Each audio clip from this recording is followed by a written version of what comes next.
There's a lot of science to suggest that each of us is born with a ceiling and a floor. That some of us, by means of just our DNA makeup, by what exists in the gray space, there is a ceiling intellectually and there is a floor intellectually. And likewise, physically, each of us is born. There's going to be a max height that we will reach. There's going to be a minimum height that we will reach muscle wise, all of this stuff. There's a certain amount of template there in which we will exist. And we think about all of these things in that way as it relates sort of to society, as it relates to civilization, how well you will do in your school work, what kind of job you will be able to get. But is there something deeper than that that's possible and that we, perhaps, have lost? Well, the poem in question today seems to be suggesting just that. Welcome to Strip Cover Lit, where we squeeze the bigger picture out of literature. I'm Andrew Ford, and we are here for another poetry discussion, which will appear in 3 different playlists here on the channel. Number 1 being the poetry discussion playlist, now cruising towards 700 videos strong. Number 2 being the William Wordsworth playlist here on the channel, a playlist of William Wordsworth's poems analyzed. And number 3, 30 must-read poems. This video will have 3 sections to it. After this intro, we will go into a short bio on William Wordsworth. Then we will hit a brief summary of the types of poetry for which William Wordsworth was known. And ultimately, we will finish with an analysis of the poem, "The World is Too Much with Us." So, who was William Wordsworth? William Wordsworth was born April 7th, 1770, in Cockermouth, Cumberland, England, which, and I looked into this, is not a Dr. Seuss book. His father, John, was a lawyer for James Lowther, the first Earl of Lonsdale, a man who probably needed legal counsel because his nicknames included such bangers as Wicked Jimmy, Gloomy Earl, the Bad Earl, and, simply, Jimmy. John's post was lucrative enough that the family had an extensive library, which he was taught to read by his mother, Anne Cookson. However, William's mother died when William was just 8 years old, and his father died 5 years later. In 1787, Wordsworth was published for the first time when the European magazine accepted his sonnet titled "On Seeing Miss Helen Maria Williams Weep" at a Tale of Distress, the title itself longer than most William Carlos Williams poems. This year also saw Wordsworth enroll at Cambridge, St. John's College in particular. He received a B.A. with honors in 1791. That same year, sympathizing with the Republican movement, he visited France, where he met Anne Vallon, who would give birth to their daughter Caroline the following year. In 1793, he would return to England alone, in part because of political tensions between the nations. The same year, he would publish both An Evening Walk and Descriptive Sketches, a promising enough start to his poetic career that within 2 years he had secured his benefactor, Raisley Calvert, to the tune of £900, the equivalent today of around £93,000, as an annuity. In 1798, he and Samuel Taylor Coleridge would publish lyrical ballads. Wordsworth's sister, Dorothy, contributed as well. In 1802, the Treaty of Amiens, paired with a settlement from Wicked Jimmy, the Wicked Jimmy estate, in the amount of £4,000, or roughly £460,000 today, allowed Wordsworth to reconnect with Anne Vaughan and his daughter, Caroline. And William Wordsworth, now in his early 30s, would go on to marry Mary Hutchinson. Notably, Mary Hutchinson was not Anne Vaughan. In 1803, Mary gave birth to John. In 1804, their daughter Dora was born. In 1806, their son Thomas was born. Then, in 1807, Wordsworth published poems in 2 volumes, which included I Wandered Lonely as a Cloud, London, 1802, The World is Too Much with Us, and The Solitary Reaper, all of which own the prestige of having videos dedicated to them on Strip Cover Lit. 1812 saw Wordsworth lose 2 of his children, Thomas, 6, to measles, and Catherine, only 3 years old, from complications with what may have been polio. In 1814, Wordsworth published The Excursion, a poem in 9 books. In 1843, against his own protestations and in the wake of growing critical acclaim, William Wordsworth became the Poet Laureate of the United Kingdom. After Robert Southey, he would be succeeded by Alfred Lord Tennyson. But it was not happily ever after, as Wordsworth would lose a third of his 6 children in 1847 when Dora would die of tuberculosis. William Wordsworth struggled with the loss and eventually gave up his work. On April 23, 1850, William Wordsworth died of pleurisy, aged 80. William Wordsworth wrote what were often referred to as ballads, and he also historically belongs to what is known as the Romantic movement. So, what are ballads? A popular narrative song passed down orally. In the English tradition, it usually follows a form of rhymed A-B-C-B quatrains, alternating 4 stress and 3 stress lines. Folk, or traditional ballads, are anonymous and recount tragic, comic, or hero stories with emphasis on a central dramatic event. Examples include Barbara Allen and John Henry. Beginning in the Renaissance, poets have adapted the conventions of the folk ballad for their own original compositions. Examples of this literary ballad forms includes John Keats' La Belle Dame Sans Merci, Thomas Hardy's During Wind and Rain, and Edgar Allan Poe's Annabel Lee. Romantic poetry is a poetic movement of the late 18th and early 19th centuries that turned toward nature and the interior world of feeling in opposition to the mannered formalism and disciplined scientific inquiry of the Enlightenment era that preceded it. English poets such as William Wordsworth, Samuel Taylor Coleridge, John Keats, Percy Bysshe Shelley, William Blake, and Lord Byron produced work that expressed spontaneous feelings, found parallels to their own emotional lives in the natural world, and celebrated creativity rather than logic. The world is too much with us, late and soon. Getting and spending, we lay waste our powers. Little we see in nature that is ours. We have given our hearts away, a sordid boon, this sea that bears her bosom to the moon, the winds that will be howling at all hours, and are upgathered now like sleeping flowers.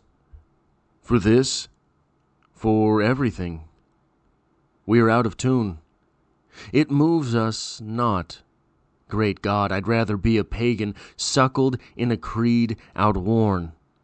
So might I, standing on this pleasant lea, have glimpsed that would make me less forlorn. Have sight of Proteus rising from the sea. Or hear old Triton blow his wreathed horn. We are more than we used to be. Or, conversely, are we lesser? Now, there's one thing that I want to get out of the way before we really delve into the poem here, and that is this. We have mention of those pagan gods here. We have, missed the T, we have Proteus and Triton. Both were sea gods. Proteus was a sea god. He was known as the old man of the sea, and he was a shapeshifter. Have sight of Proteus rising from the sea. Well, that statement in itself might be sort of nonsensical. If you're talking about looking at a shapeshifter, you don't know really what it is that you're looking at. Having sight of Proteus, the shapeshifter at sea, means that we are looking at something that is evolving, is ever changing.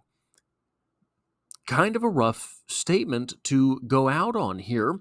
And then, or hear old Titan blow his wreathed horn. Titan, also a sea god, son and herald of Poseidon. And that wreathed horn there, what we're doing is we are either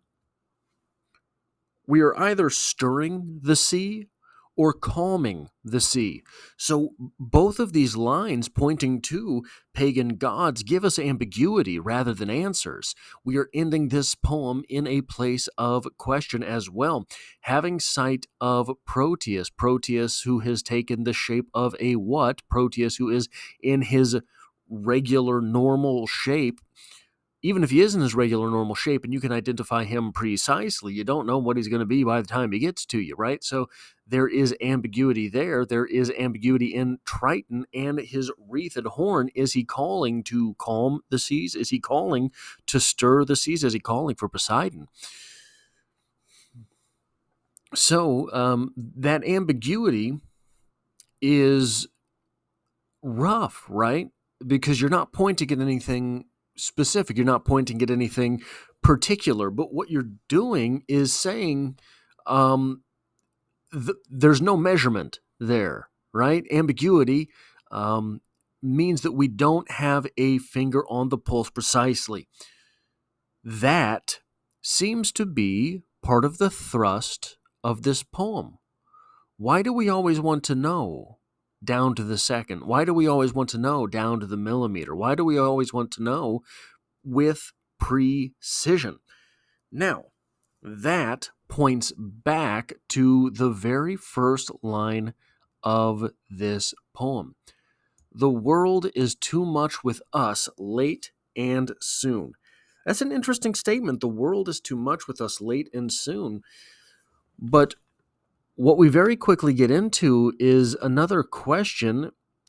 What are we talking about when we talk about the world? The argument here is that the world is too much with us, and then our speaker goes to argue that we've strayed too far from nature. Getting and spending, we lay waste our powers. So the world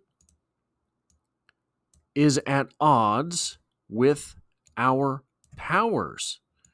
So these two things are different. The world is too much with us, late and soon, getting and spending, we lay waste our powers. Little we see in nature that is ours. We have given our hearts away a sordid boon. Okay, so what we seem to be saying is that nature and the world are opposites. Our powers lie in nature. The world is getting and spending. What an interesting way to interpret the word world.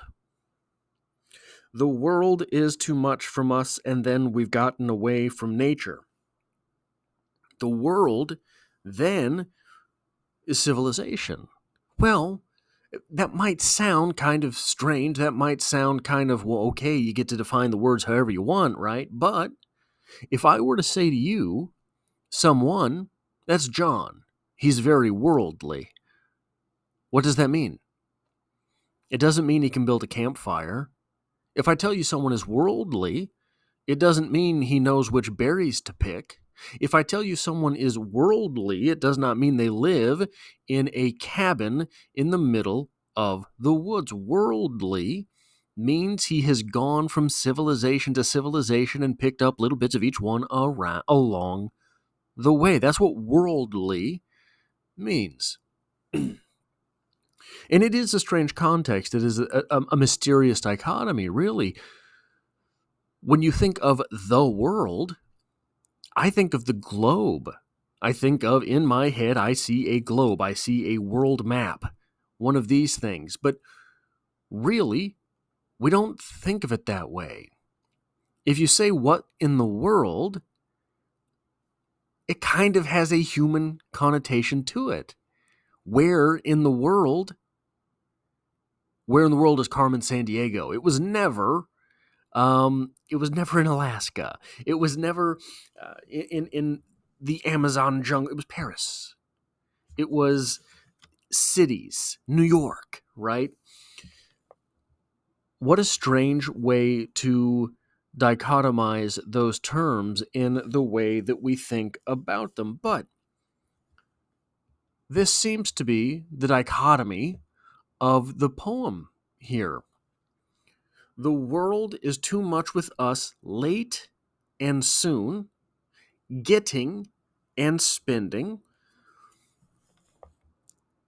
We lay waste our powers. Spending all of our time in civilization, we lay waste our powers. What a wonderful type of romantic argument. Is there truth to it, however? So these sort of, the internet age, I guess, has really done a number on, and this is going to sound a strange place to go initially, but I promise I'm getting somewhere. The internet age has laid a strange number on the intelligentsia having a stranglehold on communism, right? It used to be the fashionable thing for intellectual types to, oh, yes, I'm a communist at heart.